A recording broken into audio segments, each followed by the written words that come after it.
E D ഉദ്യോഗസ്ഥൻ ഉൾപ്പെട്ട കൈക്കൂലി കേസിൽ ഒളിച്ചുകളി തുടർന്ന് വിജിലൻസ്.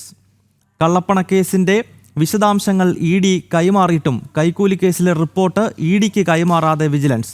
7 ലക്ഷം ഫയലുകൾ ഇനിയും പരിശോധിക്കാനുണ്ടെന്ന് വിജിലൻസ് കേസിൽ ഒന്നാം പ്രതിയായ E D assistant director Shekhar കുമാറിനെ ചോദ്യം ചെയ്യാനൊരുങ്ങി വിജിലൻസ്. ഇ ഡി ഉദ്യോഗസ്ഥൻ പ്രതിയായ കൈക്കൂലി കേസിൽ വിജിലൻസ് ആവശ്യപ്പെട്ട രേഖകൾ ഇ ഡി കൈമാറിയെങ്കിലും കൈക്കൂലി കേസിലെ മൊഴികൾ, തെളിവുകൾ E D assistant director Shekhar കുമാറിനെതിരെ ലഭിച്ചതായി പറയുന്ന ഡീറ്റെയിൽ തെളിവുകളുടെ വിശദാംശങ്ങൾ എന്നിവയൊന്നും വിജിലൻസ് ഇ ഡിക്ക് കൈമാറിയിട്ടില്ല.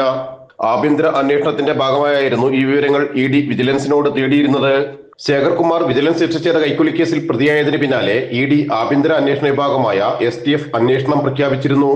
പരാതിക്കാരനെതിരായ കള്ളപ്പണ കേസിന്റെ ECIR-ഉം സമൻസ് വിവരങ്ങളുമാണ് കഴിഞ്ഞ ദിവസം വിജിലൻസിന് Kochi E D unit കൈമാറിയിരുന്നത്.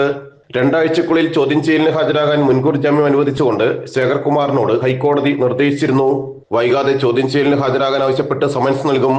Phone call രേഖകൾ, ചാറ്റുകൾ ഉൾപ്പെടെ 7 ലക്ഷം ഫയലുകൾ ഇനിയും പരിശോധിക്കാനുണ്ടെന്നാണ് വിജിലൻസ് വ്യക്തമാക്കുന്നത്. ഇ ഡിയുടെ കള്ളപ്പണ കേസിൽ ഉൾപ്പെട്ട വ്യവസായി അനീഷ് ബാബുവിൽ നിന്ന് ഇ ഡി ഏജന്റ് ചമഞ്ഞ് പണം വാങ്ങാൻ ശ്രമിച്ച തമ്മനം സ്വദേശി വിൽസൺ അറസ്റ്റിലായതിന് പിന്നാലെയാണ് ശേഖർ കുമാറിനെ ഒന്നാം പ്രതിയാക്കിയത്. ജനം, കൊച്ചി.